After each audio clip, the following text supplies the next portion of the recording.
आपको क्या लगता है आखिर इलेक्शन कमीशन समय क्यों नहीं दे रहा है?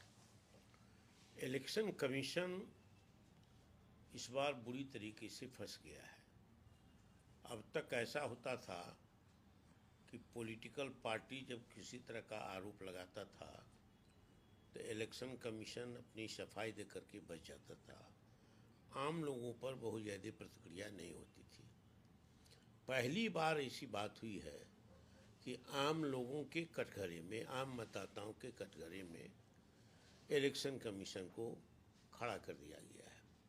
अब उसके पास बचने का कोई रास्ता नहीं है, क्योंकि एक बात और इसके पीछे है कि बिहार में जो राजनीतिक परिस्थिति बदल गई है एंटी इनकम्बेंसी में, और जो सरकार के खिलाफ लोग हो गए मतदाता, उसमें यह भी एक रास्ता है कि ये जो गहन पुनरीक्षण है इसके माध्यम से जो पिछड़ा अति पिछड़ा है, गरीब है, दलित है, अकलियत है, मुसलमान है, इनके वोटरों को काटा जाए, डिलीट किया जाए।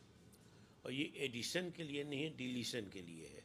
और अब तक जो वोटर थे उस सूची को रद्द कर दिया गया है, नए सिरे से सूची बनेगी। आपका लंबा अनुभव राजनीति में रहा है, लोहिया जी के समय से जो है आप जुड़े हुए हैं, राजनीति में आए हुए हैं, छात्र राजनीति को भी आपने देखा है, अलग अलग सरकारों को भी देखा है, और कई इलेक्शन कमिश्नरों को भी, इलेक्शन कमीशन के अलग अलग काल को भी आपने देखा है।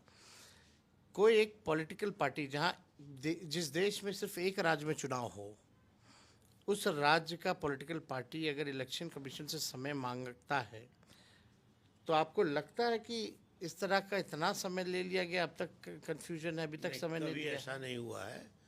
इलेक्शन कमीशन कभी किसी भी परिस्थिति में पॉलिटिकल पार्टी से एस्केप नहीं करता। लेकिन इस बार इलेक्शन कमीशन पॉलिटिकल पार्टी से अपने को बचा रहा है और समय नहीं दे रहा है, तो इससे साबित होता कहीं न कहीं दाल में कुछ काला है। 1971, हाँ, दाल ही काला है।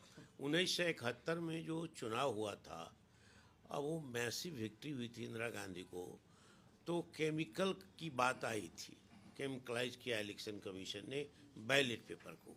ये आरोप हम लोगों ने लगाया था हमारे, लेकिन जब पार्टी ने कहा कि हमको टाइम दीजिए, बात करेंगे, आरोप पत्र आपको देंगे, तो इलेक्शन कमीशन ने सुना।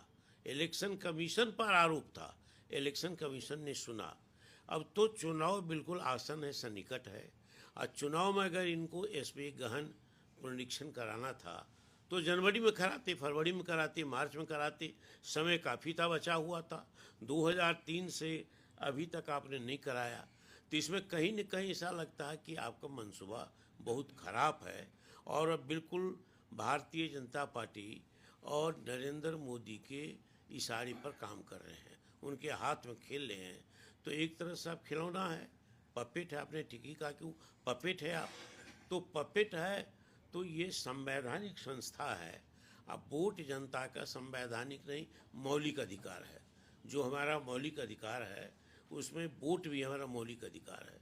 तो इलेक्शन कमीशन हमारा वोट नहीं छीन सकता, ये अधिकार नहीं छीन सकता है, और इसके लिए हमको तय करना होगा जो क्या करना है, क्योंकि इलेक्शन कमीशन बिल्कुल हट्टी बन चुका है।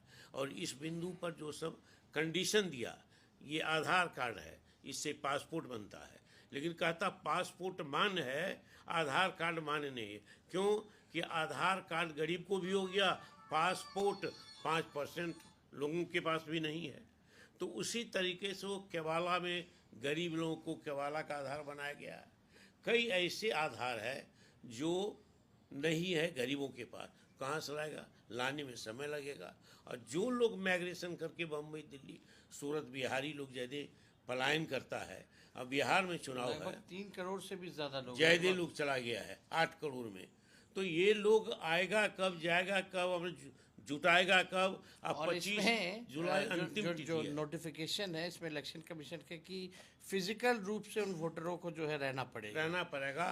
जहाँ रहते हैं उसका भी सर्टिफिकेट देना होगा, जहाँ आवास है, पैतृक घर है, वो भी देना पड़ेगा, अपने माता पिता का भी देना पड़ेगा, प्रमाण पत्र जो है, जो सर्टिफिकेट जो है, बर्थ सर्टिफिकेट वो देना होगा। तो ये सब कितने लोगों के पास होगा? नहीं के बराबर, वो 2 3 4 आदमी जो गांव में रहते हैं कागज का अपना ठीक ठाक रखने का काम करते हैं। बाढ़ के इलाकों में लोगों के पास कागज कहाँ, मतलब हर साल में बाढ़ के पास की जो दूसरे इलाके में भी है, आज भी कागज रखने की जगह विधिवत नहीं है। कागज मरोड़ के रखता है, छूट जाता, खो जाता है।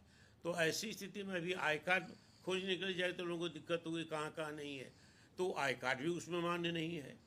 तो इस तरीके से इलेक्शन कमीशन का व्यवहार बिल्कुल पक्षपाती है और वोटर के साथ पक्षपात कर रहा है। ये लोकतंत्र के लिए चुनौती है और इस चुनौती को हमको स्वीकार करके जम करके इसका प्रतिवाद करना चाहिए।